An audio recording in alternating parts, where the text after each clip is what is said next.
All right, now you're a co-host, so you should be able to share your screen when necessary. So any of you that have questions, just maybe make a note for yourself or whatever it might be, but then ask the questions at the end.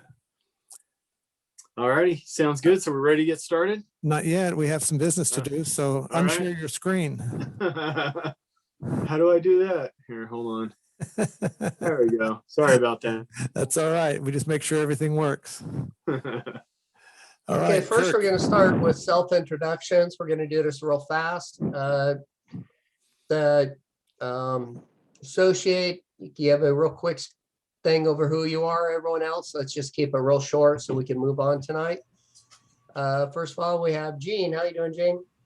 Wonderful. Nice to see everybody. Gene Morrill, Certified Auto Specialist, Glendora, California, a member since 1984.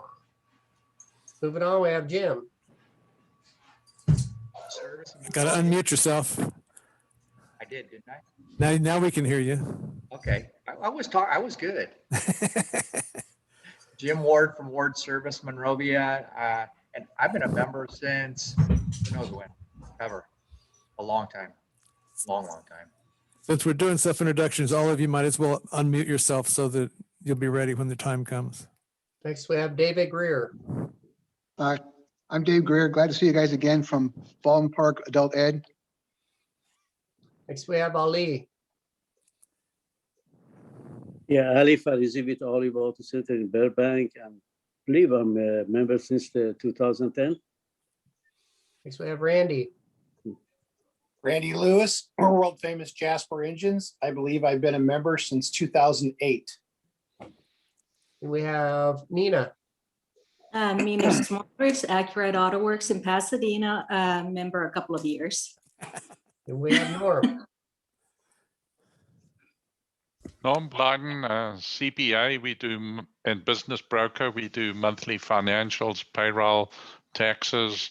I also offer anybody a complimentary 30-minute conversation about taxes, accounting, or any other issues. Norm Blyden, CPA, thanks.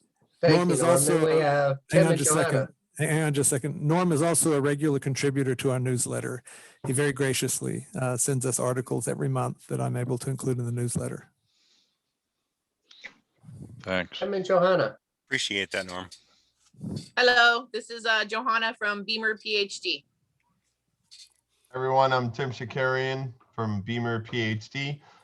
We've been members for about 5 years, and I'm your vice president for Chapter 5, as well as your chapter rep. Glad to be here and glad to see so many folks. Thank you for coming. Thank you. And we have Glenn. Yeah, Glen Davis from GDA Enterprises in Upland. Been a member since 1984. Learned about the ASCCA Advantage at my first Chapter 5 meeting. And we have Rocky. All we have is a hand. Rocky, I'm sorry, I'm driving, but Rocky Comedian, 2018 state president. Thanks for having me. Pass everything. Bye. Thank you. Javier.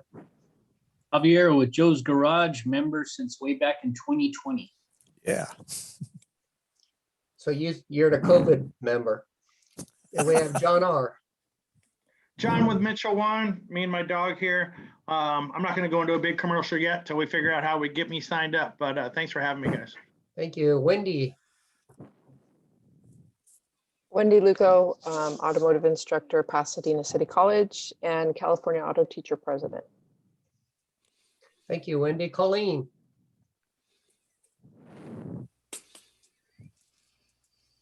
Colleen. I was like waiting patiently for my turn. Colleen from Mark's Independent Service in Chatsworth. I've been a part of the ASCCA for 10 years. Mark was a part of it the entire 33 years of his business. Then we have Lupita. Don't know. Hi everyone. Lupita here with Kimley Horn, joining Patrick.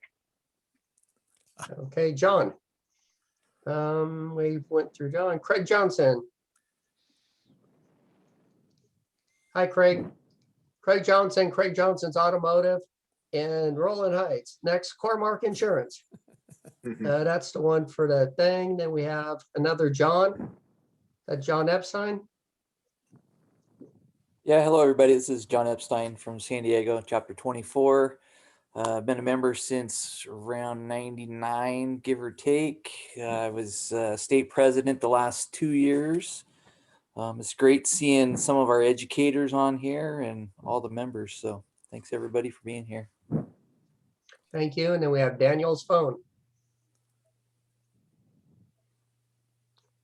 Okay, he's muted. We have Patrick. Oh, hang on. He's on. Go ahead. Are you on mute, Daniel? Who do we have? All that? right. Yeah, that's me. Thank you very much.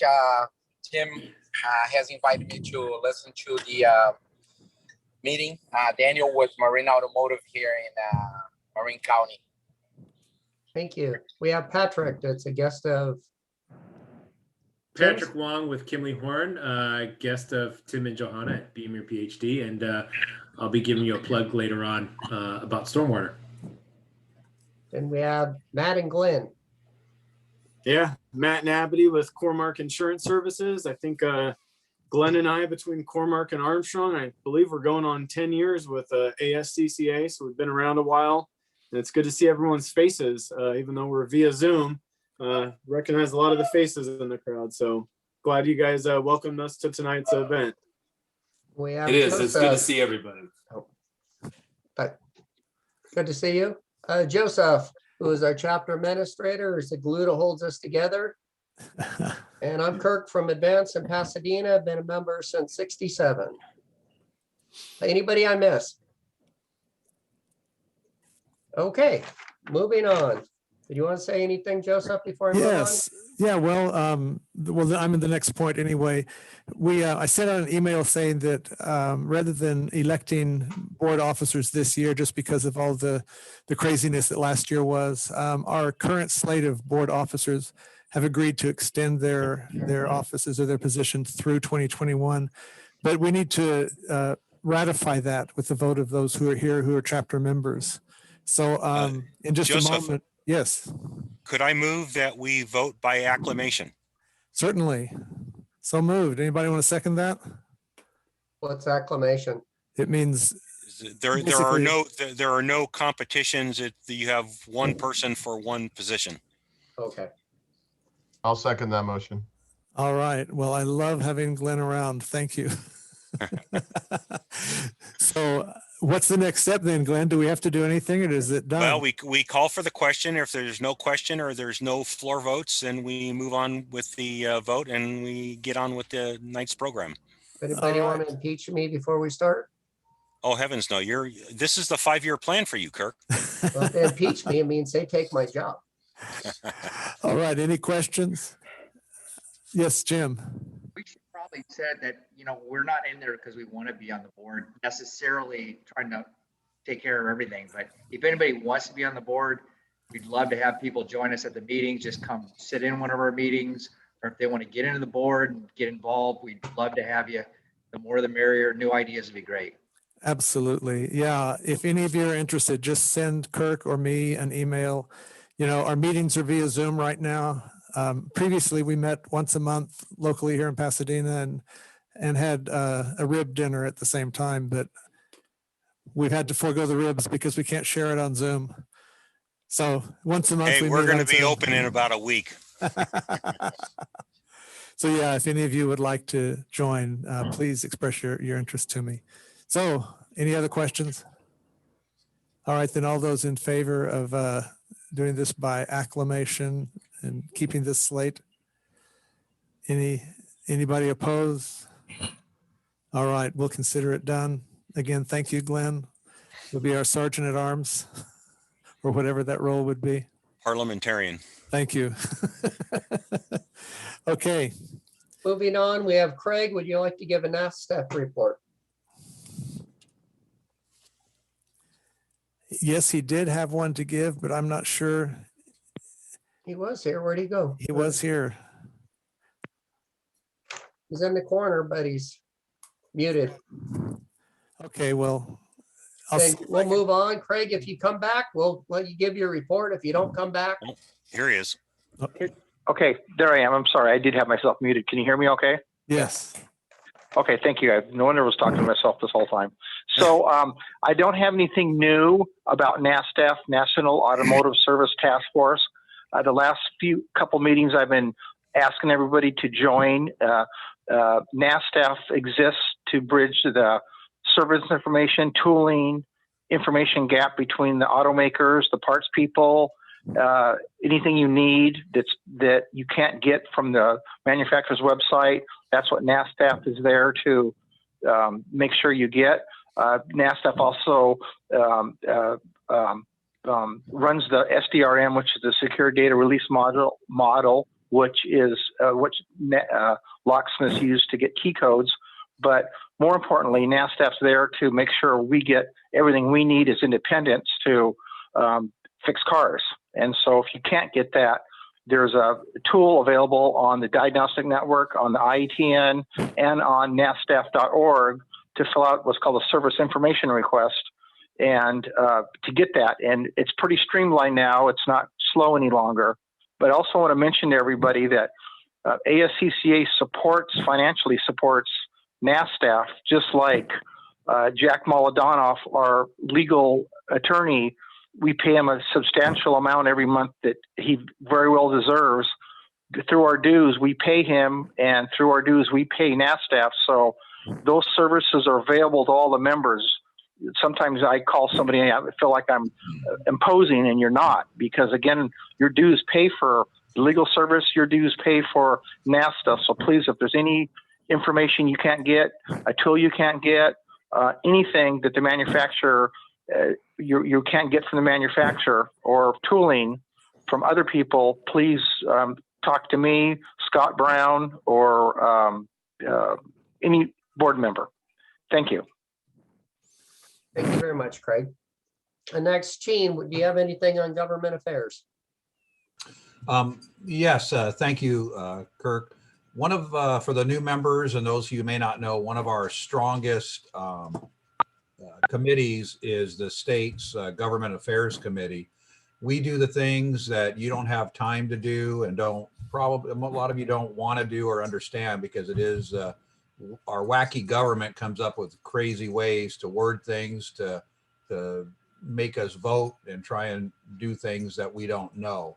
So your Government Affairs Committee looks out for bills. Right now on our list, there's 21 bills. There's not a lot of action on a lot of them, except for the towing bill, which they're working out right now, which is trying to throw auto repair in as the same as a tow yard and limit the amount of storage and some crazy things. So as that gets more traction, we'll bring that to you.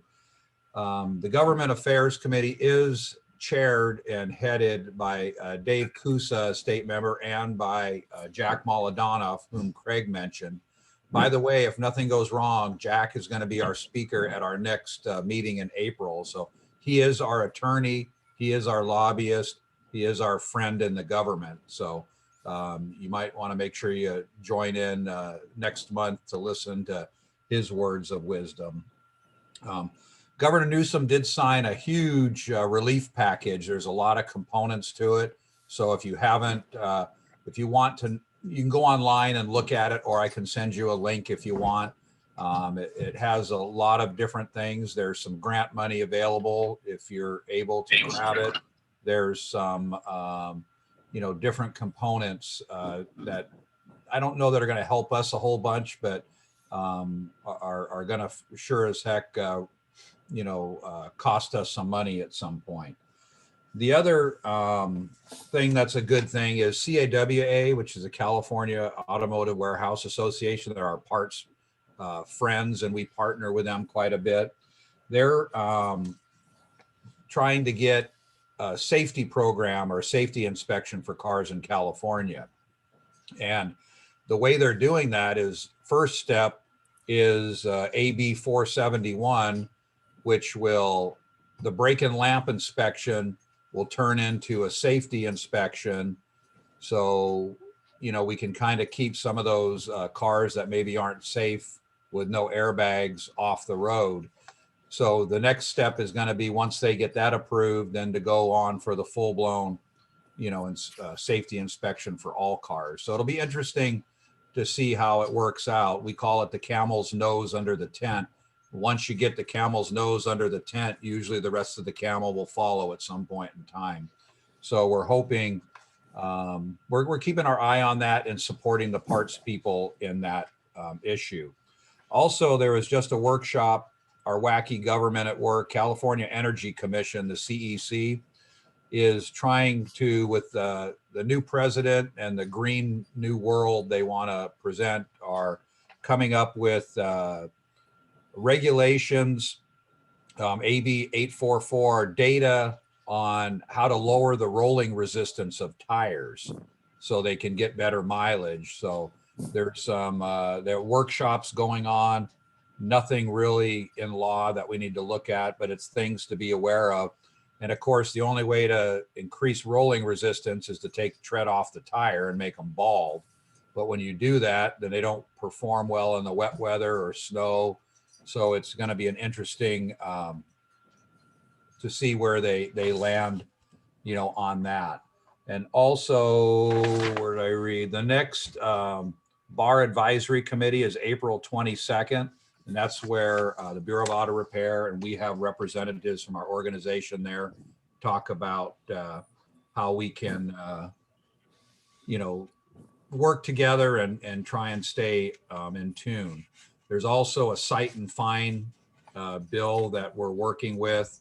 BAR is going to start really going hot and heavy on cite and fine, and we're trying to mitigate it by having a traffic school type of situation. If you do get fined, and whether and you did something wrong, then you'll be able to go to traffic school and get it off your record, much like or whatever they call it, BAR school. But anyway, so that's what I have. If you have any questions, don't hesitate to call me. I'm Gene at Certified Auto. You can email me, you can call me. My name's in the list. So thank you all for coming. I appreciate it very much.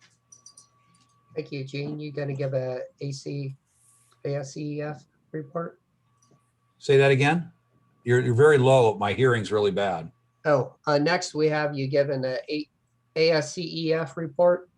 Why don't we put John to work, John Epstein, and he's made a video and everything. He loves the limelight, so let's put him on the spot.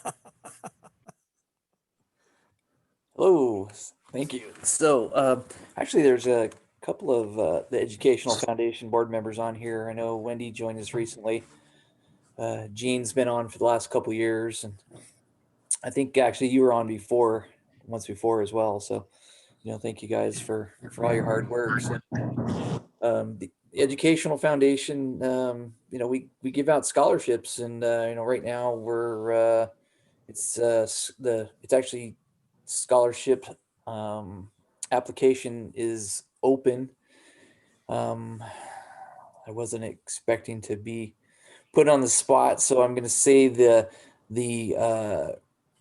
deadline is the end of the month to get your applications in, and all the graders have been chosen, and they're just waiting to get all the applications in so we can pick the winners and figure out how much we're going to give out and to who we're going to give out. So we've added quite a few scholarships. Well, not quite a few, 2 or 3 new scholarships this year.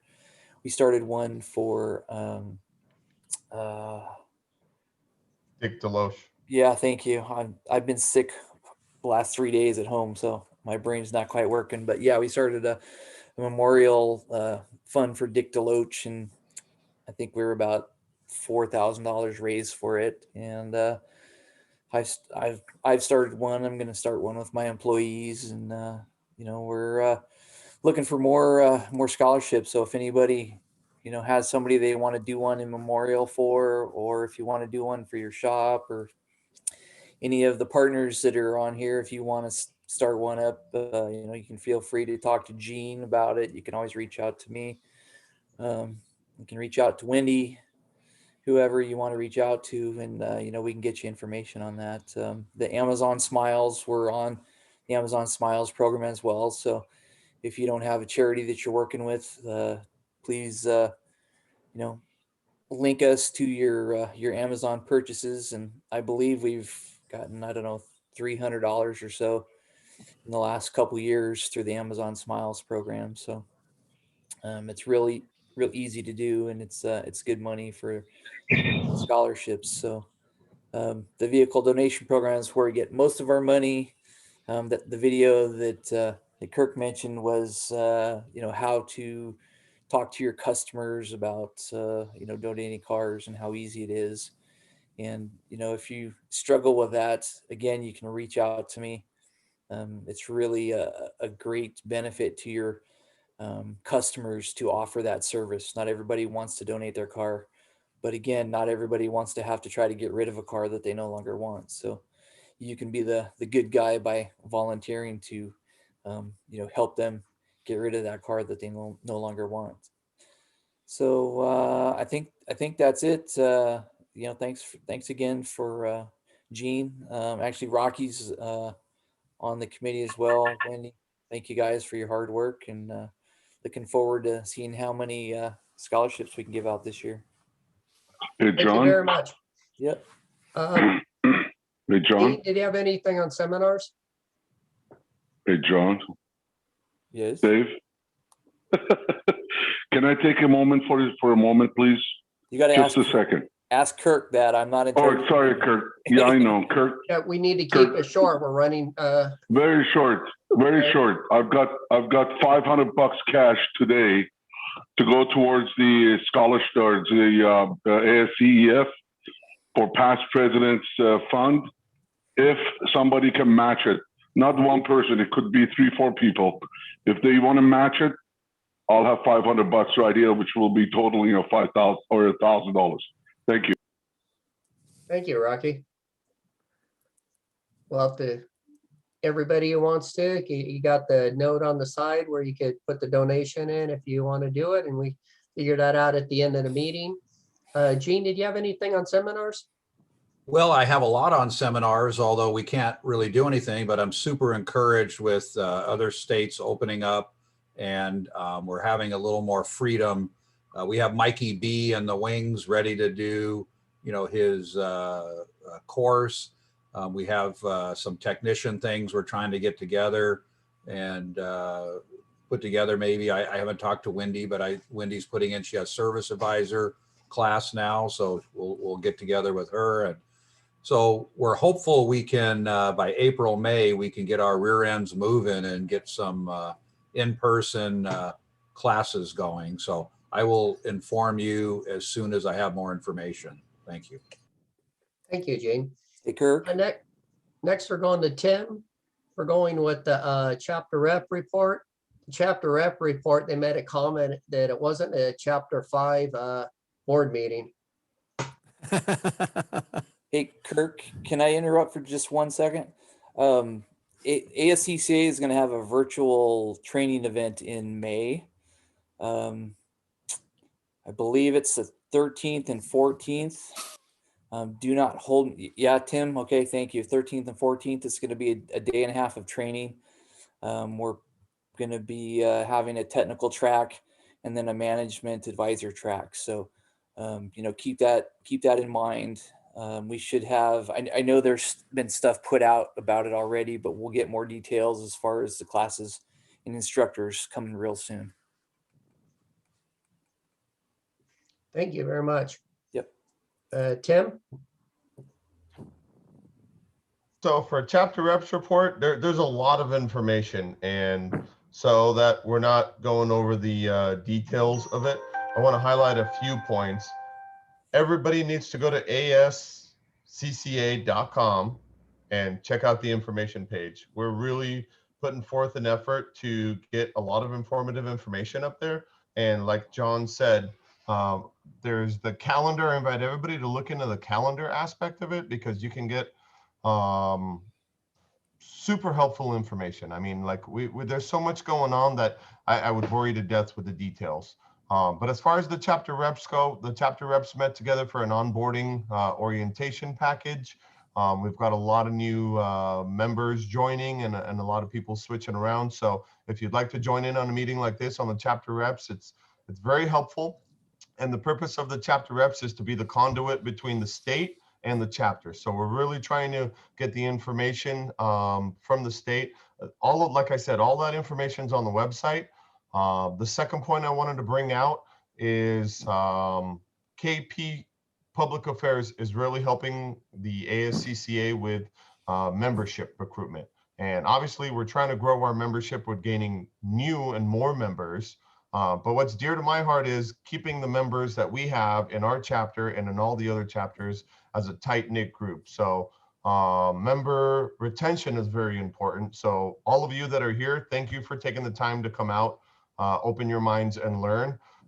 With that being said, I think, Rocky, I appreciate you reminding me about the association scholarship, and John, thanks for the ASCEF. But at this point, I want to thank Glen, Dailey, and Matt. Where did you go? Matt, thank you as well for coming. So I'd like to, at this point, turn the meeting over to you guys. I know you have a wealth of information. So if anybody needs any follow-up from this meeting or otherwise, Joseph does post this on Team Talk as a recorded item. So if you miss anything, there's always that, what do they call it? TiVo, Zumo, combination of YouTube. So we have a YouTube channel that I posted on. So without further ado, if anybody doesn't have any more questions, let's go ahead and. Before you do that, let me just say that we have so far 3 people who have each donated $100 to go towards that 500. And then John says that he'll also put in 500 if we can match it. So we're getting real close to that goal for the Chapter 5 Past Presidents Scholarship Fund. So if you want to match it, if you want to put something in, just put it there in the chat. All right. Well, I got good news. I'll put in the extra $100 so that we don't have the wait and worry to get to that. So I can't do the chat right now, but let me know who to send that money to, and I'll get the $100 on the way. Thank you. I'll let you know. This is what makes Perfect. this association so great. So thank you everybody for participating, and participation really brings it all in. I love learning all the wealth of information that Glenn and some of the folks that have been in the association for 30, 40 years have been saying it. So for us young people like Johanna, Colleen, I know I got gray, but I'm still considered under the 50 category. So thank you very much for the wealth of information, and I'm really proud to be part of this association. Before we start with the speaker, I'd just like to ask one question. Bruce, I hate to put you on the spot, but we know your wife just went in. Do you have an update over what's going on there? All right. Yeah, I do have an update. Can you guys hear me? Yes. Yeah. All right. So she did the chemo when she went in a couple weeks ago. Had the transplant on Thursday. Seems to be getting better every day in terms of just really, really tired, nauseous, all that. But today was probably her best day. I've only talked to her a few times because it's really hard for her to even talk, but her sister is with her, so that really helps. She went in on Wednesday of last week. So everybody's thoughts and prayers, keep them coming.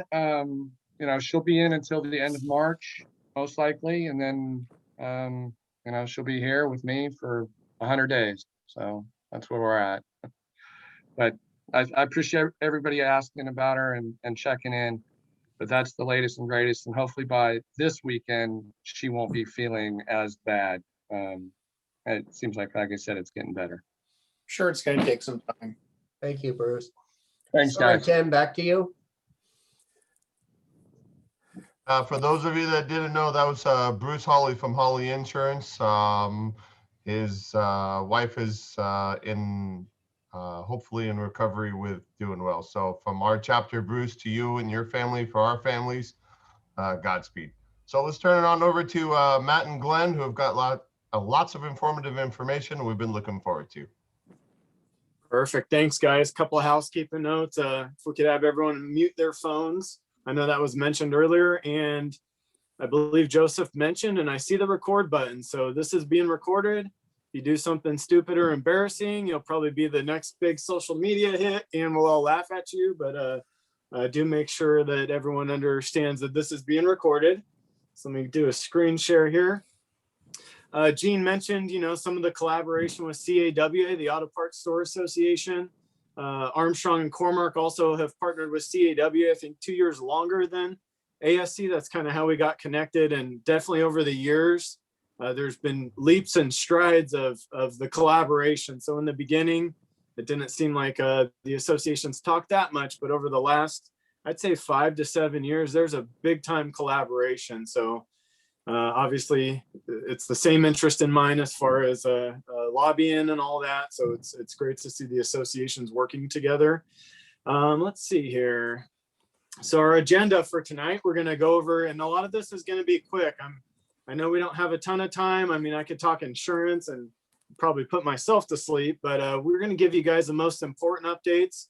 If we kind of breeze through it a little bit too much, and there can be some questions at the end, but definitely you guys can reach out to Glenn and I, not only after tonight, but throughout the year if you guys have any questions on both the benefit side or the workers' comp garage keeper side. So tonight we're going to go through a healthcare update that'll be pretty quick.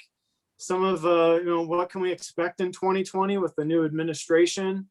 What kind of laws are kicking in for 2021? I said 2020, I meant 2021. Compliance checklist that continues to grow for benefits programs. And then Glenn's going to dive into COVID-19 and some of the changes related to workers' comp plans. So like I said, the format will be, let's go through the content, and then at the end we'll have a Q&A for anyone who wants to stay on there. Big disclaimer at the bottom. There is a lot of HR and other information that's a little outside of our qualifications, so to say. We do offer a lot of HR services and get a lot of content. So a lot of the new laws for 2021, that's us pulling information. So we're not giving it as a licensed HR professional. But I can tell you guys that, our goal is to just help businesses. The sexual harassment prevention training I'll talk about in a couple slides. That's not insurance related. That was us finding a resource and figuring out how to spread it to some of our associations and partnerships. I talked to a lot of my clients about the PPP loans in that first round. I think there was 2 ASCCA members and probably a dozen total. They didn't know anything about the PPP loan. I talked to them, they got it. So stuff like that we're just trying to help businesses out. I mean, there's so many things getting dropped on us that I think any little bit helps. If I helped one person get a PPP loan, that would have been worth it for me. And I've been hearing that those PPP loans are finally getting funded for that first round. So if anyone's waiting, I'm hearing that it's starting to happen. So we're going to dive right in here. So obviously we got a new president. We got President Biden. Taking a look back at the history of what happened with the healthcare reform system, or with healthcare reform, we had obviously President Obama got everything kind of kicking into full force. And then when President Trump stepped in, he went through a lot of steps to try and remove, not completely repeal, but remove a lot of that stuff. And now with President Biden, the first agenda that they have with healthcare and healthcare reform is to look at ways to potentially strengthen some of the areas that were lessened under the Trump administration. So under our examples here, you guys probably saw recently, Biden wanted to restart the federal exchange. So there's a lot of media around the exchange is going to start allowing people to participate mid-year, which normally doesn't happen. There's an open enrollment at the end of the year. What's kind of interesting is California, so that's the federal exchange. In California, we have Covered California, and we continue to have subsidies, and we actually passed our own state mandate. I forgot to put that in our presentation here, but in 2019, the Trump administration repealed the individual mandate. In 2020, California, kind of under the radar, snuck in a state mandate that required, just like the federal, that all California citizens have a health plan or face a penalty. So we continue to have Covered California rocking and rolling. So all of a sudden when President Biden said, hey, we're going to open up this exchange for a couple months. So you'll see down here at the bottom, the February 15th to May 15th, Covered California already had an open enrollment. So they said, you know what, I guess we'll open ours up too, even though they just went through all of that. So you guys will see that I had a couple groups reach out. Does this mean our group insurance can do a special open enrollment? And it's really meant intended just for the exchange at this point. Some other things that the Trump administration were able to get in place were short-term medical plans.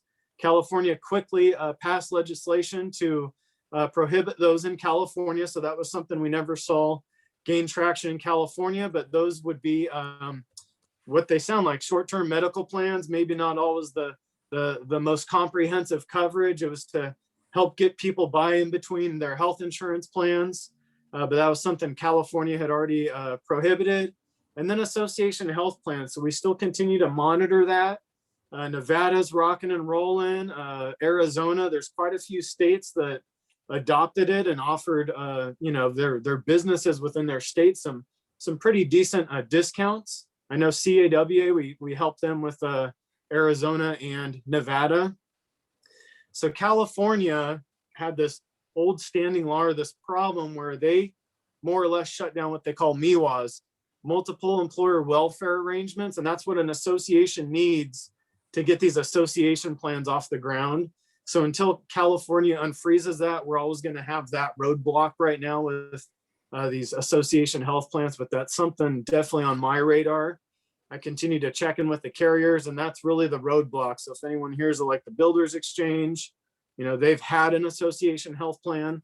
They have that MIWA filing.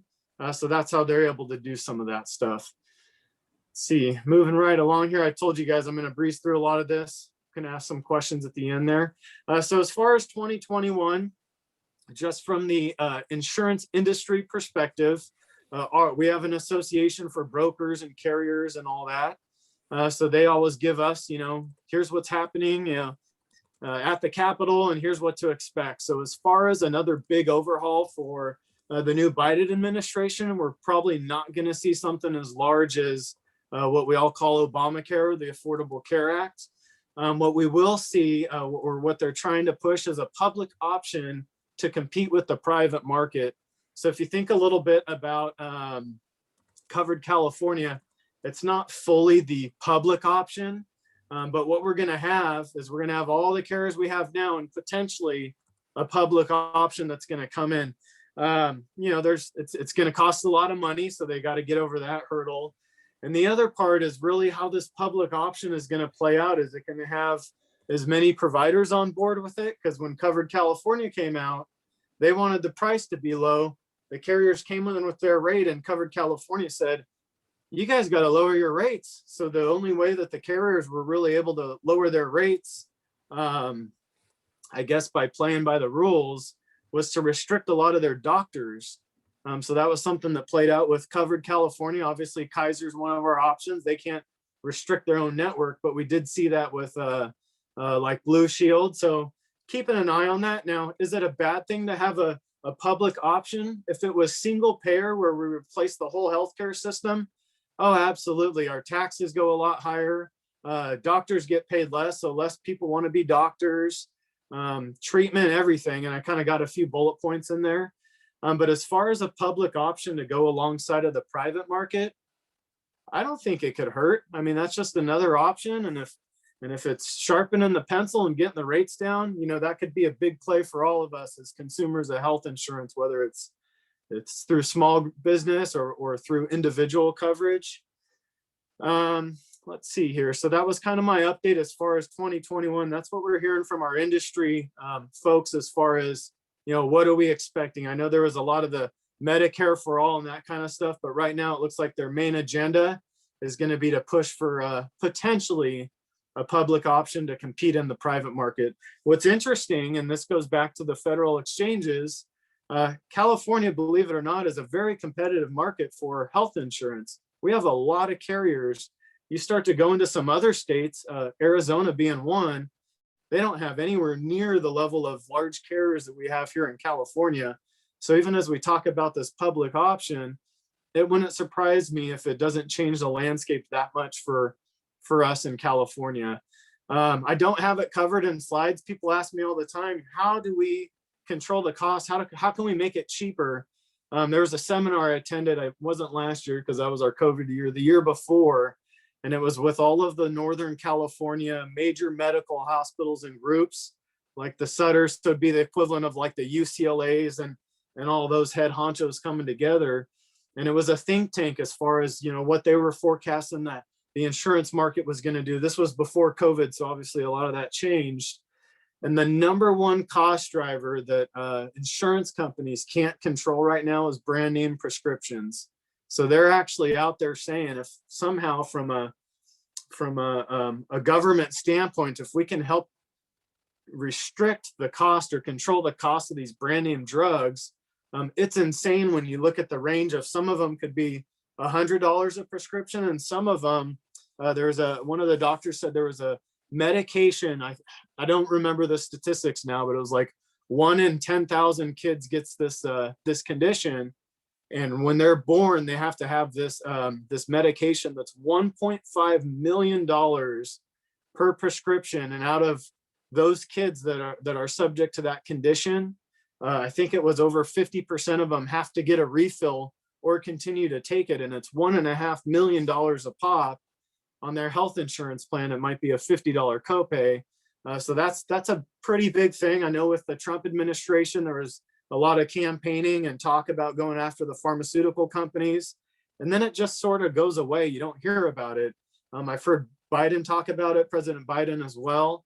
And a lot of times it just kind of goes away. Well, why is that? Well, those pharmaceutical companies have a lot of money, and money talks. They start to throw that money at a lot of these politicians, and all of a sudden, maybe it's not top of the agenda item anymore. So just kind of some food for thought. I'd say I wouldn't even call that opinion. That's what we're hearing as far as how to control the cost of our health insurance premiums are those brand name medications. As far as other healthcare updates, COVID really threw a curveball into all of our businesses, not just from an insurance standpoint, but also from an HR standpoint. There's a lot of new laws popping up, and making sure people are claiming the stimulus money and all that kind of stuff, sick paid leave. Everything's just constantly changing. One big thing that was kind of gaining in popularity, that got popular real quick, is teledoc visits. That's able to have a video visit with your doctor, as opposed to going in, and doctors, that's what they set up when COVID happened to prevent people from going in and intermingling with the sick people or people potentially infected with COVID. But in larger groups, they use the teledoc services because if they can help people go to one of these virtual meetings, the cost of going to that meeting's cheaper. Those doctors can prescribe some basic medications, and that keeps it off their claims. But for smaller groups, the teledoc visits weren't that popular, and then COVID hit, and now all of a sudden everyone's doing the teledoc visit. I did a physical therapy a couple weeks ago, and it was rather interesting. The doctor, I'm in my room, he's having me go through stuff, and eventually he told me I needed to come in. But what they're trying to do with those teledoc visits is probably long overdue. There's so many times we go in, and I mean, all you do is tell them your symptoms, and they've already prescribed you a medication for it. There's a lot of updates coming from the carriers on the COVID-19 vaccine distribution. For those of you that are Kaiser members, it's been a little hit and miss. Kaiser, I think they insure a quarter of health insurance participants in California, and they were having a hard time getting on that vaccine list, to where there's starting to be a lot of complaints, even from the elderly population that were eligible for the shots, that they couldn't get them through Kaiser. Now that's changed, and they're getting a bunch of vaccines in. So I know you guys are paying attention, but that's ultimately handled by the CDC, and the carriers are just trying to get on that list just like everyone else. As far as the insurance, the COVID vaccine is free. The testing is free. And for a lot of last year, going into January of this year, the actual cost of treatment was free. And now we're starting to see carriers saying, all right, well, a lot of those timelines are up. So now those copays and the co-insurance and the deductibles are going to kick in. I think it was either Blue Cross or Blue Shield just went up to the end of February. So it looks like a lot of those timelines are expiring. So that's something else to note. And that also brings up a really important point. We have had more businesses this year start up health insurance or inquire about it, because a lot of the employees who either really didn't need it, now everyone's worried about their health insurance. How is it going to cover me if I get COVID or get exposed to it. There's, as business owners, we might know what copays and what all this means, but to the average participant, they might not know that the COVID test is free. I mean, I've had friends go and get that rapid test because that's what they thought they were supposed to do, and it was like $150. I told them, you have health insurance, right? It's free through that, and it might take them 2 days to get back to you. So there's still a lot of confusion out there. At Core-Mark, we did start up a COVID-19 resource page.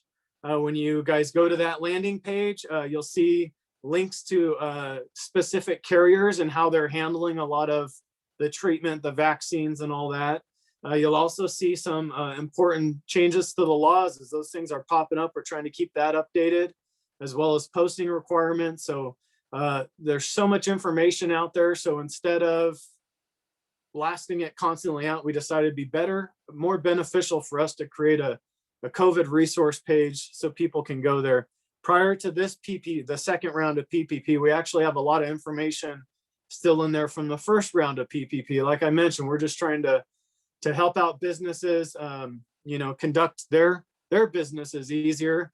And it's hard sometimes to pay attention. We're in insurance and the service industry helping other businesses out, but we're constantly paying attention to stuff going on around us that is probably outside of the insurance industry, but we're all right with that.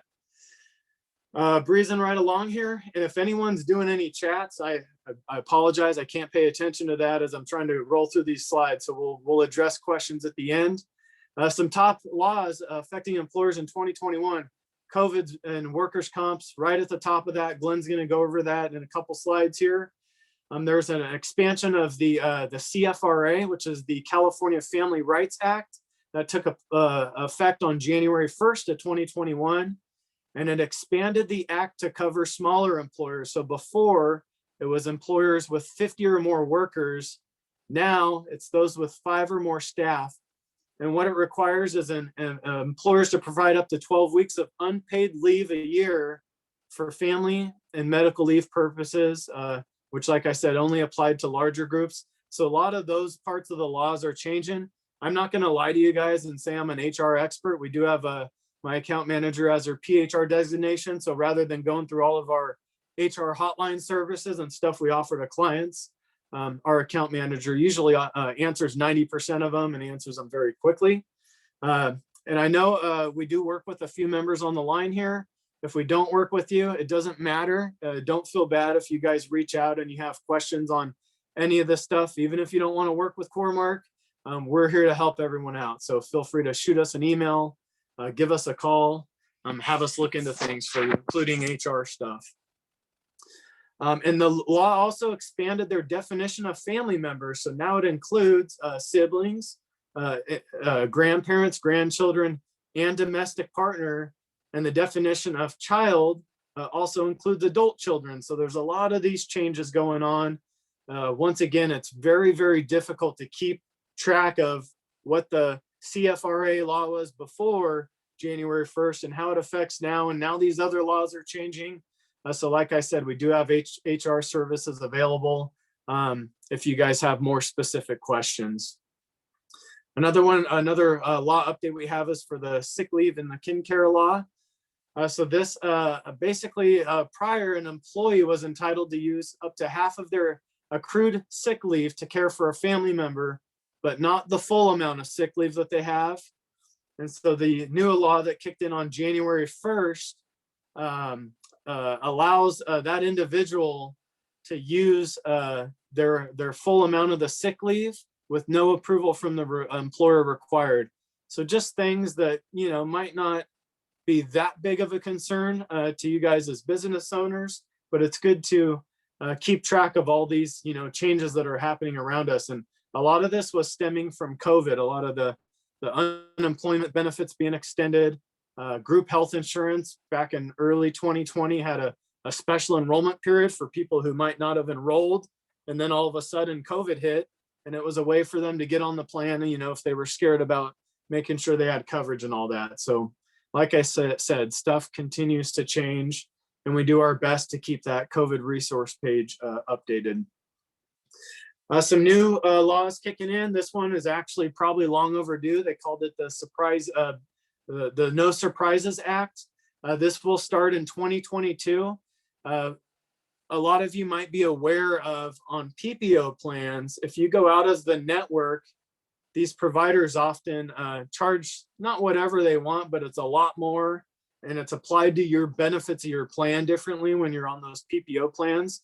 So in California, even though one of the bullet points of no more cost sharing for out of network services, that it has to match what the in-network cost sharing level is under those plans. But the first bullet point, emergency services, we already had that in California. So in California, if you're a Kaiser member and you have an emergency and the ambulance picks you up and takes you to a non-Kaiser hospital, that's covered as though you're in network. And then once you're stable, that hospital would reach out to Kaiser and say, hey, we got Matt here and he's in pretty bad shape.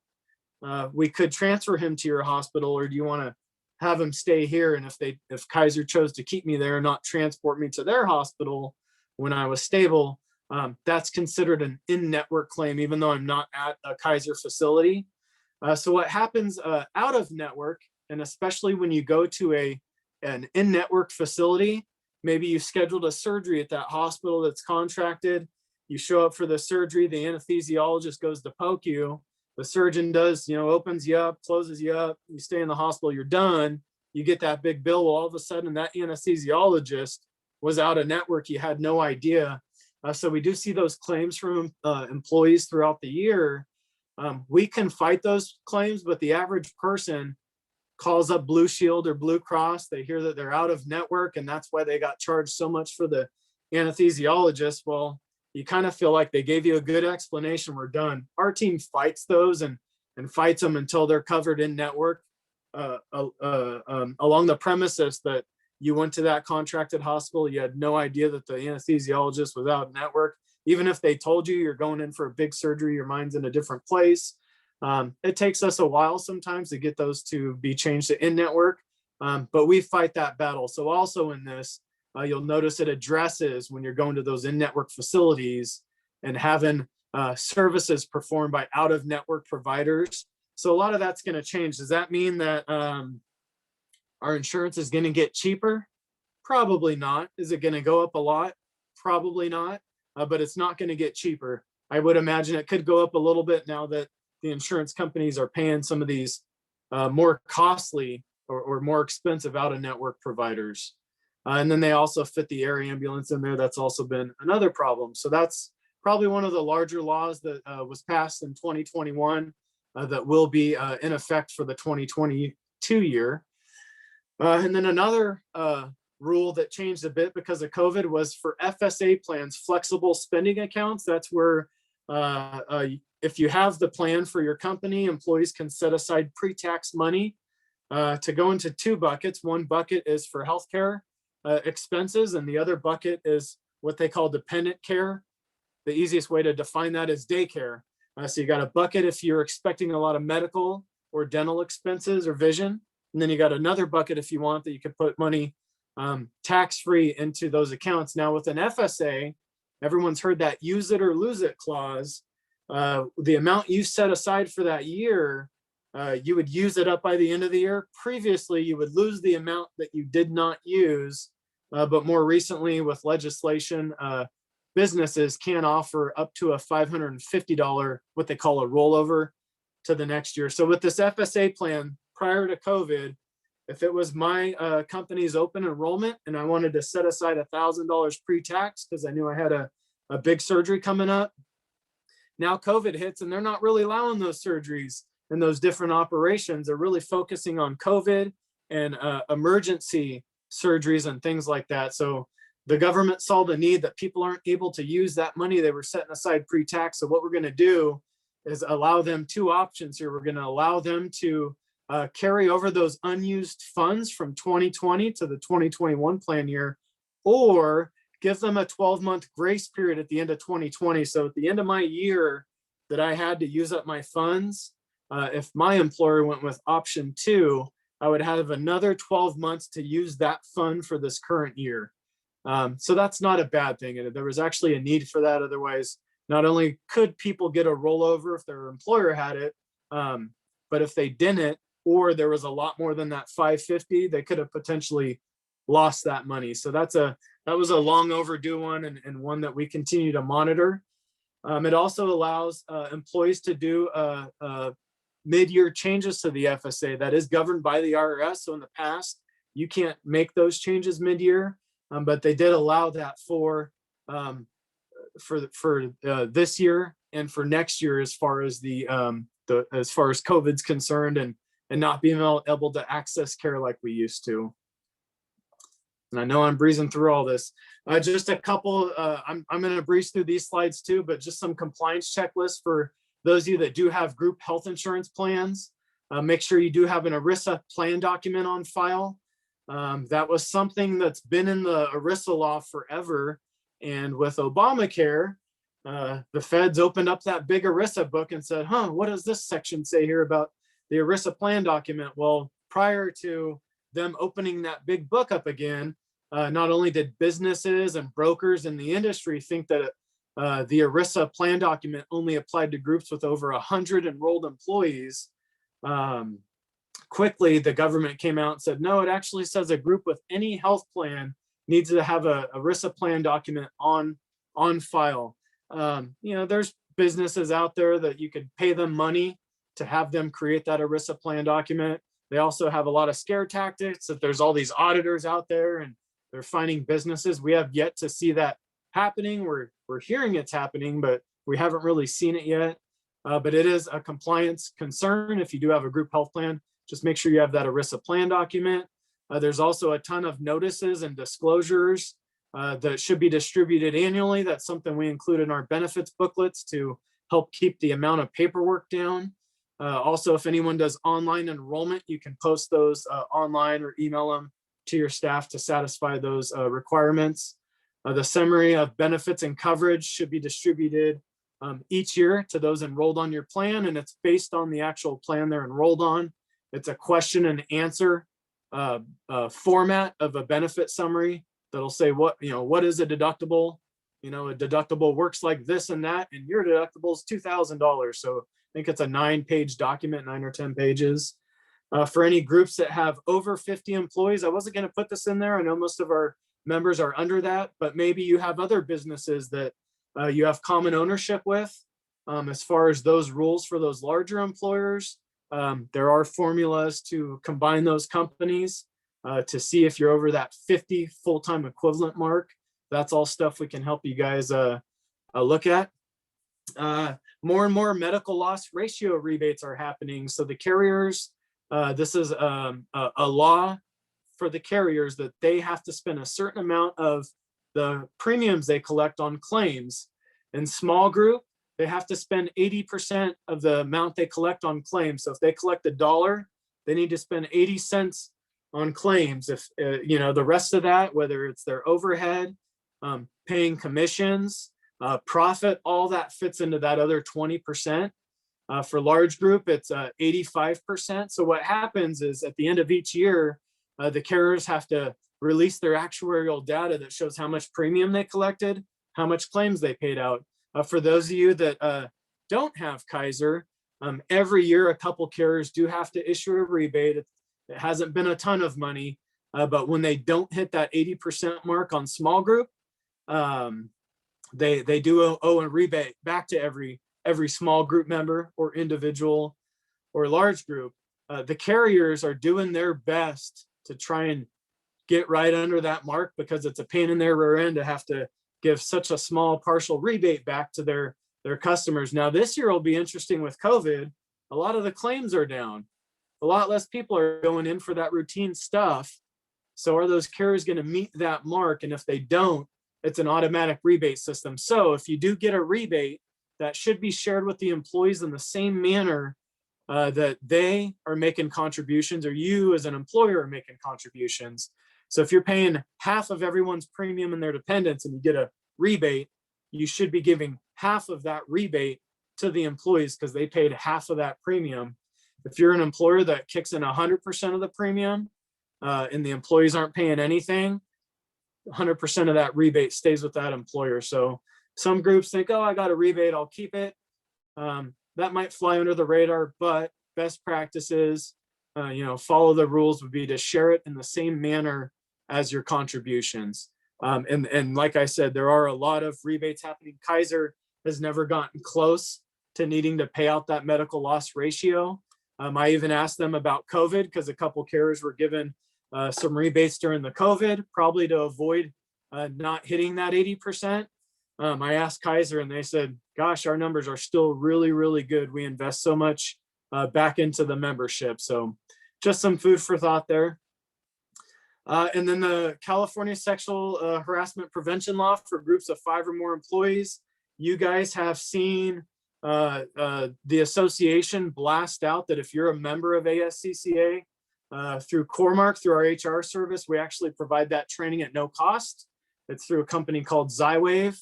And then for our clients, we have tons of more HR services that kick in, but this was a need we saw back in 2019 when this harassment prevention law came out. And we thought, gosh, that goes all the way down to businesses with 5 employees. That's going to put a strain on that business owner trying to figure out what the law means, how to comply with it, who do they go to conduct it. So some groups are hiring HR people to do the training in person, but what are they doing for new hires? Some groups are going through Cal Chamber. You pay money for that. Some businesses go through the free government site, which isn't that fancy. So through us with Cormark, if you're an ASCCA member, just send us an email. We'll get you back a login with instructions. I know there's a couple prospective members on this call as well.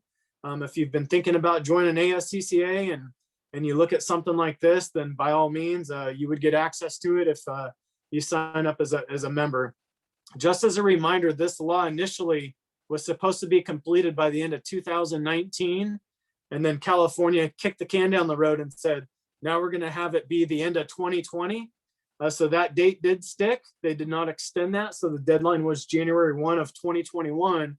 However, a lot of businesses did that training back in 2019. So if you were one of those that jumped on it right away, you didn't want to wait last minute, you do need to retrain every other year. So that 2 years would be 2021. We're back to it again. If you didn't use Cormark, you guys can always jump into our system. I did ask, I ran into a few members that did hire that HR attorney with a couple other businesses in the area. And they were good, they were done. They hired this attorney, they did a great job. I said, well, are you training new hires? No, not really. Well, yeah, you're supposed to be training new hires within 6 months of their hiring. And what about in 2 years? Are you going to keep hiring the same attorney? So once again, these are live actual stories with ASCCA members. I know there's a couple people that also have CAWA memberships. We offer the same thing through that association as well. So we've added that out there. You guys don't need to be a client to access the harassment prevention training at no cost. As a reminder, it's 1 hour of training for your regular staff, 2 hours for supervisors. New hires must be trained within 6 months, and it's recommended to keep records of that training for at least 2 years. The system we use through Zywave has all that record keeping. And like I said, it doesn't cost you anything. So if you guys went through Cal Chamber and paid the $25 a person that I think they're charging, when you go to renew that or to have to do the training again, you don't need to pay that again. You could just shoot an email over to me and I'll get my team to send you a login. It's usually same day, but you'll get it definitely within 1 day's notice. And then there's a lot of compliance stuff. I told you guys I'm not the expert. I'm the insurance expert. I feel like a part-time HR expert, part-time attorney, part-time banker with the PPP loans. But there's 3 major ways you guys can help yourself stay in compliance. You could be a student of all these issues and try and research it and check that, check into the different laws. By all means, there are people out there that do that. That's great. You can hire an HR professional or firm to be your back office support. I know some people are doing that. And then you also have resources available. Some payroll companies might charge for that. Cal Chamber, a lot of people have these HR services. At Cormark, we do the same thing. We don't charge our clients for it. A lot of robust HR services platforms, an HRIS system. We have the Zywave system has over 200 training courses like distracted driving, management training, all kinds of stuff. So that's kind of our difference. So if you guys currently work with a broker you like, we don't like the butt in the middle of relationships. If maybe you don't like that broker that helps you with the insurance, or you see a list of the stuff we offer, it just gives you guys an idea of what's out there. And that's why ASCCA partnered with Armstrong and Core-Mark, was off of that level of services. All of our competition, if they were to talk to a business with 10 employees, they would show you their service list, but knock at least half of it off because you're too small. They don't make as much profit off of it. We just believe in the law of large numbers and helping in every business out. Are we going to make more money off a 100-person group than a 5-person group? Absolutely. But we actually offer that same level of services. We never want to get into having to bill for our services. So that's another thing. The harassment training, it's like, should we charge for it? Yeah, we probably could. We could probably make a lot of money even going half of what Cal Chamber charges. And then we looked at each other, my business partners and I, and said, we don't want to bill all those groups for $100 here or, $200 there. So we just said, oh, we'll include it and we'll add it to our list of the value of what makes us different than the other brokers out here. This is the last sheet. You guys can take a look there. A lot of it's the various areas we help businesses with their benefits package, HR, compliance, all the stuff that you guys could be paying for. It all adds up when you're going through a payroll company or an outside vendor. This is just an illustration of retail, what some of these services would cost a group of 20 employees. But that includes all that HR training. So I'm going to move it over to Glenn. I know we got a time frame here to follow, Q&A at the end. But Glenn, it's your turn to talk about workers' comp and COVID and all those changes. Thank you, Matt. If you can just, when you move the slides, when I tell you, I appreciate that. Matt knows everything about healthcare that you could possibly imagine. I even ping him myself all the time when I come into situations. I'm like, hold on, let me call my healthcare expert. And then I come back with an answer. Matt knows what he's talking about.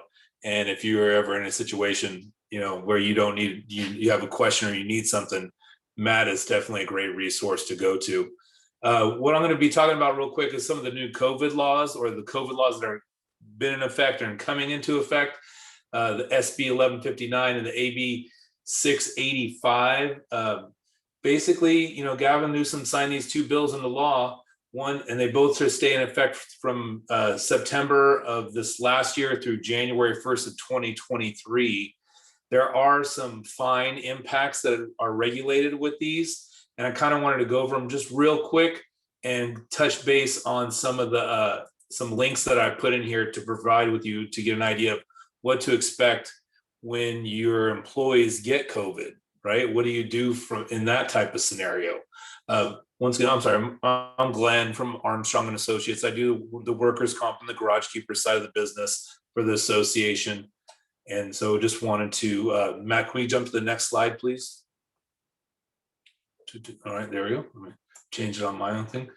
So basically, if you have an employee who gets COVID, you have to report it to your insurance carrier. And that's kind of what they're going off of this first bill with, is does it become a claim? Does this person go into the hospital? Is this going to hurt me on the long run for my workers' comp? These are the type of things that people were asking when this thing first came around. And so they had to put these laws into place so people would not be hiding information from the insurance companies and, putting their employees at risk. Matt, let's jump to the next slide. Thank you. I'm just flying through some of these because most of you, it's been on the news so much lately. Basically, the SB 1159, the Workers' Compensation Presumption Bill, is basically the component of the bill is I can read through it. The governor's newest bill extends the rebuttal presumption until 2023. So basically, you can have employees who are going to get COVID up to 2023, and you will have to report them to the insurance company, is basically what it's saying in regards to this. Matt, let's jump to the next one. So here are the basic rules. If anybody right now, when you go to your workers' comp company website, there'll be a banner at the top of it that says, do you have a COVID claim? Almost all of their websites have it now. And what it allows you to do is it allows you to file a claim, basically, that doesn't affect you negatively, that one of your employees now has COVID, and you letting them know. So there are rules in place that for things that you have to do. You have a certain time frame to call them up and say, okay, hey, one of my people got sick. You know, did he get it at the workplace? Did he get it someplace else? It doesn't matter anymore. Right now, if you have an employee who comes in and says, hey, you know, I tested positive for COVID, you have 3 days to inform your insurance company that this person has COVID. Now, obviously, they have to go and quarantine themselves and leave, but you know, that doesn't mean you have to close your business, but you do have to report it. You also have to, Matt, let's jump to the next slide, please. You have the obligation to tell your other employees as well. So that's something that is going to be part of the, sorry, that's the next slide. I'm jumping all over the place. But basically, you have the quarantine has changed from a 14-day period to a 7-day period in regards to symptoms with people if you are testing positive. Also, as you know, on the bottom of this slide, you'll see that these rules only apply for businesses with 5 or more employees. That was something that they weren't really telling a lot of people. So if you're sitting there and, you know, I have 3 employees, you know, does one of them get sick? Do you have to report it? And no, technically not according to the law, but you know, I would think that it might be worth your while to do it anyways, just in case this comes back and blows up on people. That's what it's going to come down to here at the end with the OSHA deal. And I have a slide here at the end that'll show that as well. It's better be safe than sorry with this. The next slide here is basically saying, you know, you have to notify your other employees that somebody has COVID that came into the work site. You can't keep it from them. It says 1 business day in here. You know, you get somebody who goes home sick and they get tested, you know, it takes a day or 2 for them to even come back with a positive test. And then you can, you know, obviously that person leaves and then you have to tell everybody, hey, you know, this person tested positive, you know, I would watch out for symptoms, have those people go get tested themselves. Sometimes the expense of that, it can be significant. But as Matt was saying, if you have healthcare, you know, you can go that route as well. But there are, you know, how do you, you know, that's up to you as far as what you want to do with your employees. Let's jump to the next slide right here. This is I went through and put a bunch of links together that I thought were very interesting. And I thought that would help in the sense of, you know, trying to explain this, because there's so many different variations of what can go on in regards to your day-to-day business and, you know, COVID via either OSHA or the businesses just in California or California laws. So I wanted to provide these links for you. The last link right here is the OSHA citation link. That I thought was very, very interesting. If you click on it, it gives you a breakdown of people and companies here in California that have been cited for COVID violations. I just put one in here real quick. It was just from December. It was Stevens Creek BMW. He obviously had 3 violations, so he had a fine for $11,750. It shows it on there. You click on the link there. It actually tells you what it was for. He had 3 people who had COVID. They didn't report it. You know, these are things that you'll see, and it's a big list too. I was really surprised. I opened it up, and it's there's a lot of people and it's not all automotive. It's all, you know, across the board, from farms to retail stores to a little bit of everything. It shows them how much they paid in fines and what Cal OSHA was fining them for and why. Because there you can open up the letters, attached letters, and see for yourself. It was an eye-opening experience to see, you know, that this is really happening to people. So if you get into this situation, and you know, COVID's, and since it's pushing till 2023, you know, we're coming back, you know, when we get back into the fall and the flu COVID season comes back again, and all of a sudden your employees get sick and they go in for a test. Oh, you have COVID. And, you know, everyone has their vaccine, but you still have COVID. You still have to report it. That's the kind of thing that we're going to be seeing moving forward in the workers' comp market. I think they will do this so that they can push the funds to the federal government and not have to pay for everything themselves. Because, that's, insurance companies always figure out a way to, push the buck. Usually, they get it from you guys. It covers you for the claims that you need. But, for things like this, it's definitely interesting to see where they're going to get the money to pay for everything, especially when it gets into a serious situation where your employee gets sick and has to go into the hospital. Now you have a real claim to deal with. Either way, and everybody's situation is different in regards to this. And so what, I want to do is basically, if you have questions or if you've had something happen already and, you don't know what to do about it, that's what we're here for. That's what me and Matt are really here for, is to answer those questions and, talk you through it and basically, push you in the right direction or, offer you advice on where to go and what to do and how to handle that situation in regards to your employees and the safety of everybody at your workplace. So I'm going to stop right there because I know we're pushing time, but either way, if something comes up and you have a question in regards to it, please reach out to me or Matt.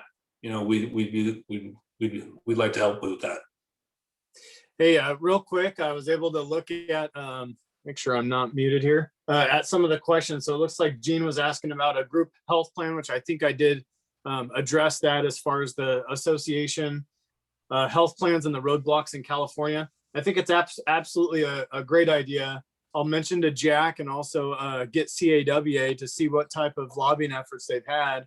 But to me, it's a no-brainer. All the health carriers, they're interested. They would love to be able to offer programs and get out to an association, a mass of businesses and individuals. The carriers all want market share, so they would love that. That's a great recommendation, Gene, just to see if they can help get anything out there to remove some of the burdens in California.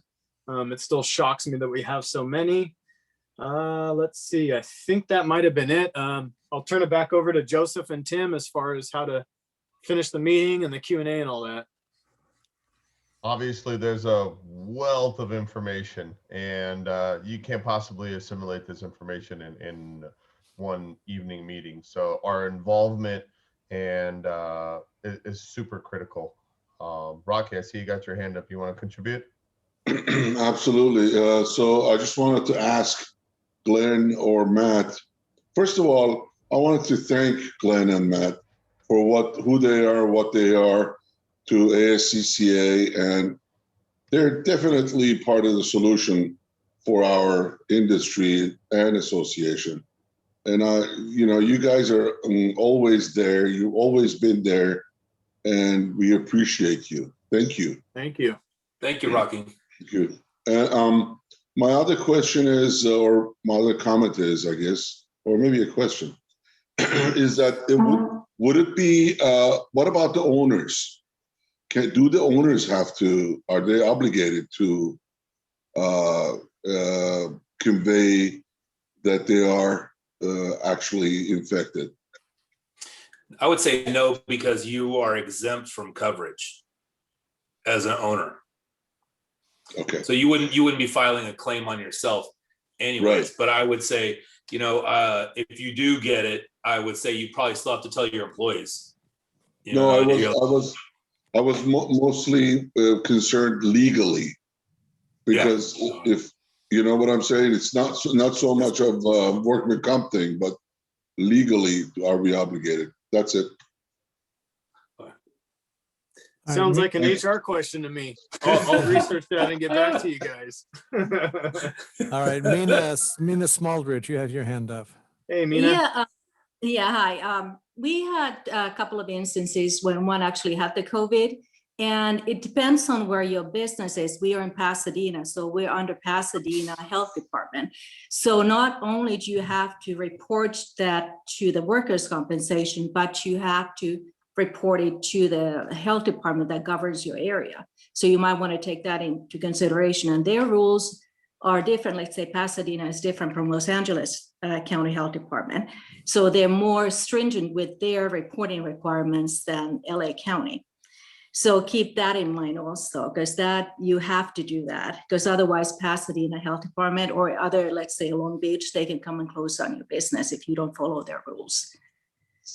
I believe that every county is different and they're going to have Yeah. their own rules. But not even Pasadena is in LA County. But if the city has their own health department, you have to report to them as well. Wow. Yeah. So just to let you know. Pasadena is one of the only cities that, or not only, but one of the rare cities that has their own health department. Well, So it's very- Long Beach is another one also. Yeah. And this is why it's really important to get involved with government affairs, so you really find out what's going on in your own city. Yeah, go to the city's websites and find out, because they all have information regarding to that. Thank you. All right, Glenn, you have your hand up as well. Yeah, Matt, my restaurant association last couple of weeks just rolled out a brand new telehealth program for all of its members. Is that something that maybe you might want to look into for ASCCA? It's dirt cheap, and it gives people that don't necessarily have health insurance access to doctors' prescriptions and stuff without having to go to local clinics and spend money. Yeah, absolutely. There's quite a few vendors out there, as I mentioned before, mostly geared towards large group, but now with everything going on, that would absolutely be a benefit. And yeah, I'll take a look at carriers, and there'd probably be, I bet you 3 or 4 of them that would consider some type of partnership, allowing businesses to buy into the program, and, you know, hopefully a rate discount. I know it's already cheap. You know, some of them are like $15 a month. I'm going to say they have programs like from $5 to $20 that employers can add and just employ, you know, put this as a perk to their employment just to get them through.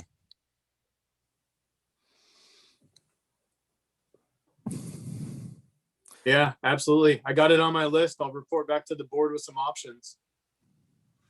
Great recommendation.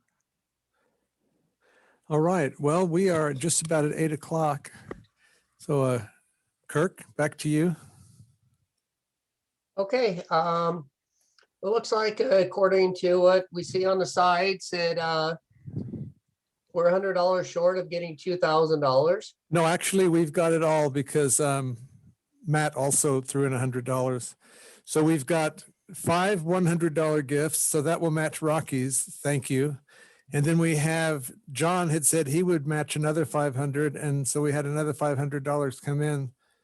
So what I'll do is I will send a reminder email to each of you, but rather than writing a check to me or to the chapter I'm in and then me sending it up there, I'd much rather you just send it directly to ASCEF, and I'll give you the information for the Chapter 5 Past Presidents Scholarship Fund. But thank you, all of you who donated, who committed. Thank you very much to Rocky and John, who provoked us to give. Thank you. Hey, Joseph, can I say something, please? Who's ever been able to stop you? Yeah. Well, you know, besides cutting me off, I guess. I wanted to rectify what I meant by past president was state past presidents, but my 500 will go to state past president. Whatever comes out of Chapter 5 is going to go into Chapter 5's past president. I just want to rectify that so that we don't get into issue later on. All right. Thank you. Still appreciate it. Thank you very much. I appreciate it too. Thank you. And John, what about John? What were you thinking when you said that? Were you thinking the Chapter 5 past presidents or the state past presidents? Oh, I was thinking the state past president. Okay, then we'll do 1,000 to each of those then. 1,000 to the state past presidents and 1,000 to the Chapter 5 past presidents. Yeah, that's awesome. Yes, it's wonderful. Thank you. And again, thank you, Rocky, for being the catalyst for that. Hey, Joseph. Yes. If anybody else would like to add some more, please don't hesitate. All right. Yes. Joseph, would you? Go ahead. I was just going to ask, would you like to do the raffles now, or do you want to give Patrick 5 minutes before you do the raffles? Entirely up to you as the administrator. We'll give Patrick 3 minutes. How's that? Can you do that, Patrick? It's a test, man. I can do it in 3 minutes. right. Get ready for a ride. Number one, thank you for your time. Number two, I do have a short slide deck to share, if I can share that. All right, you should be able to share it now.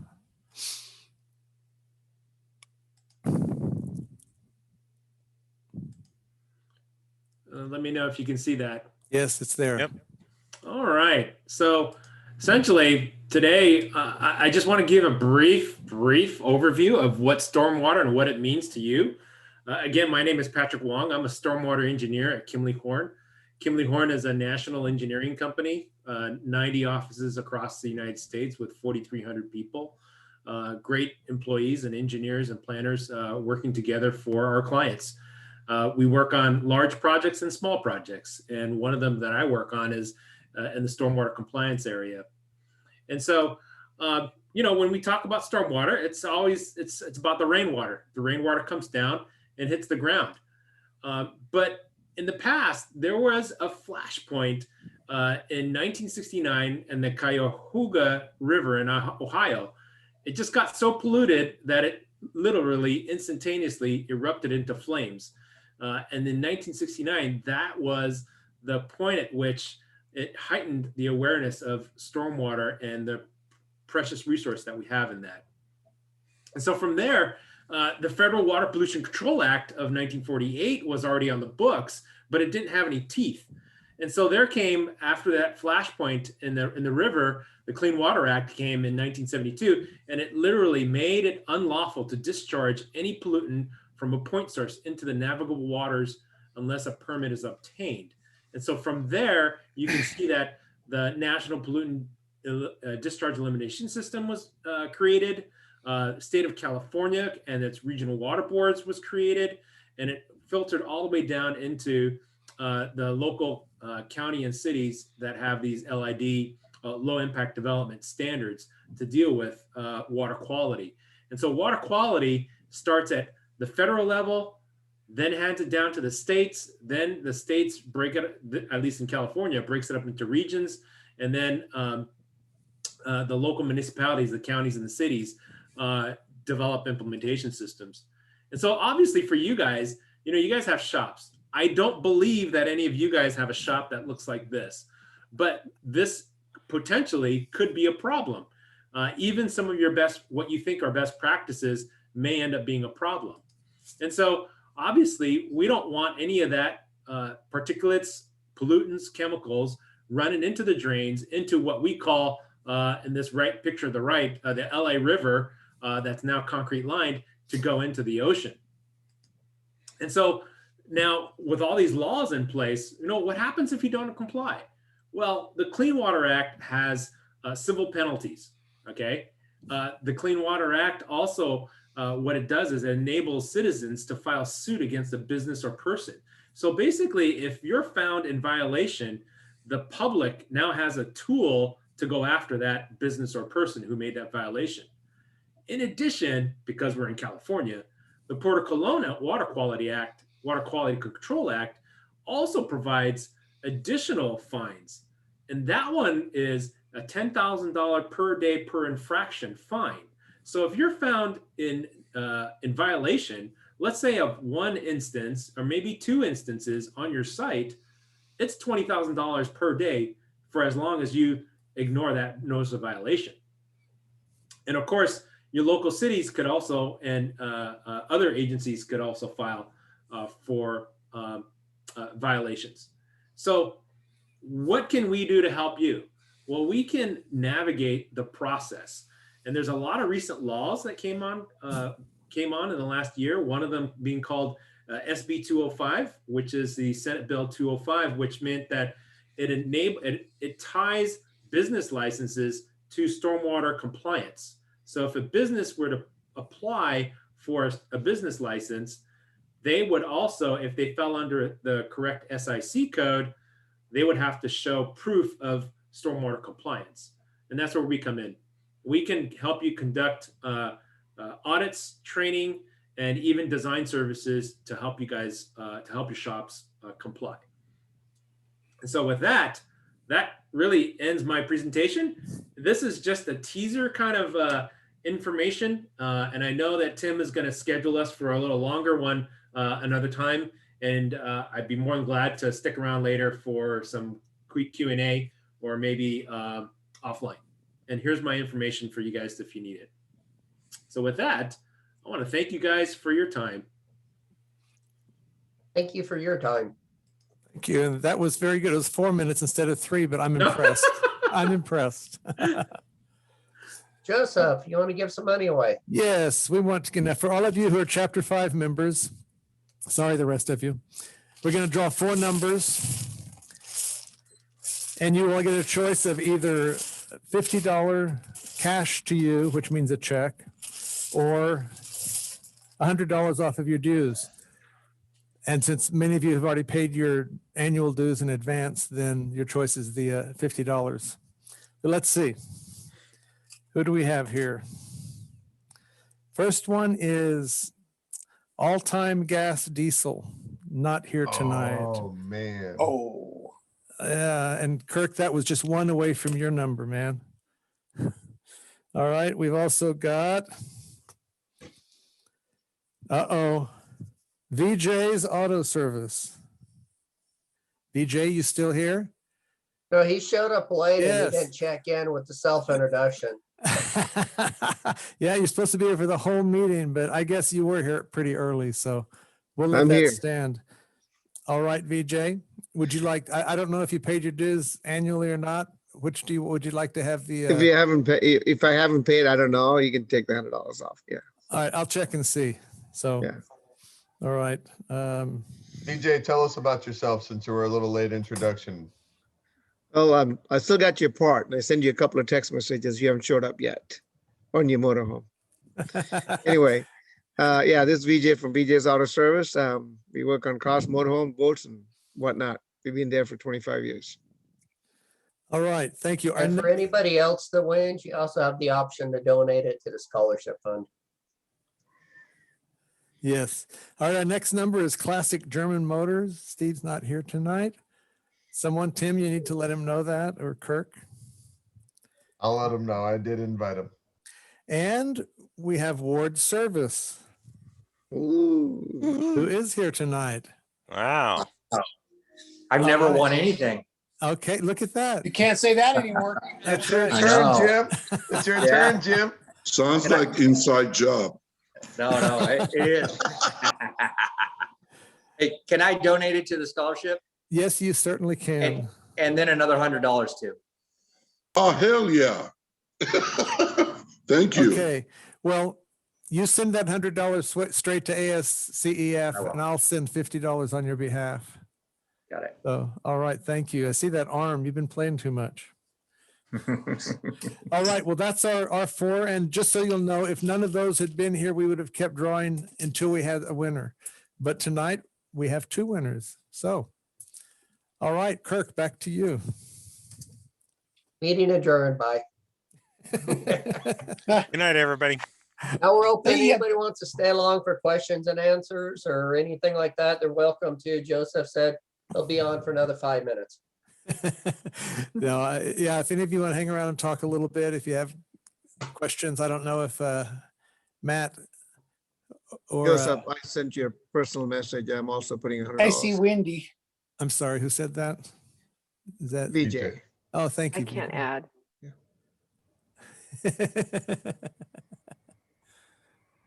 I'm exhausted. It was a 5-hour COVID line. Oh my goodness. I lost a 50-year-old shop owner in Hellendale in December to COVID. In great shape, 50 years old. Sorry to hear Unreal. that. Yeah. About 2 of them now. It's 2. Yeah, well, that's the nature of the climate right now. So Yep. I'm sure we've all been touched by that, either very closely or distantly. And Craig was mentioning how his business was actually affected by a shop locally that sadly shut down. So this is an actual eye opener for us that our businesses are thriving and surviving, to be able to look at our marketing and go, how are we doing in this industry?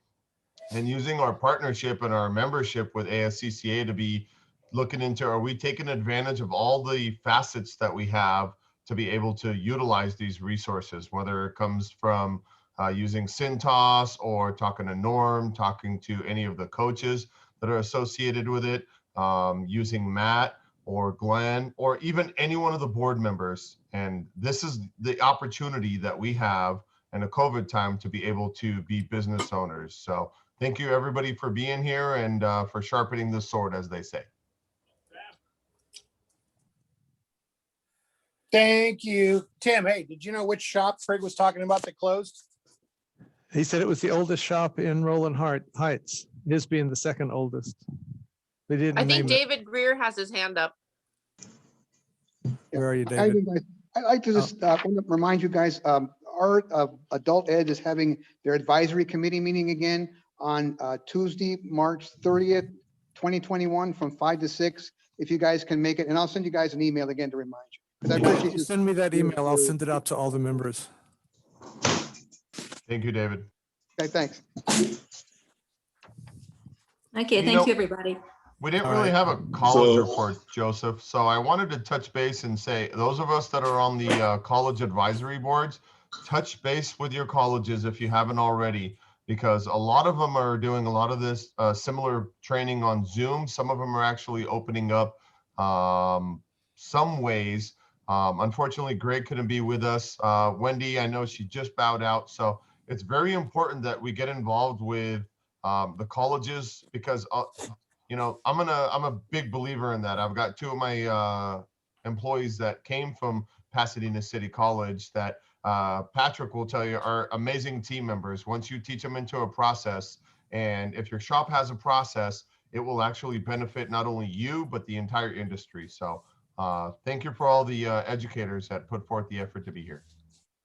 So Tim and everybody else, to elevate and unite automotive professionals and give them voice. Yes. That's what this association is all about. Thank you very much. Thank you, Rocky. Thank you, Rocky. All right. Well, if the silence goes more than 3 seconds, I'm going to hit end. All right. Good night, everyone. Guys, good night. Thanks, Good night. everyone. Have a good evening. Good night, Thank you. everybody. Thank Good you, night. Patrick, for showing up. We appreciate it. You're welcome. Thanks, Take care. guys. Great job.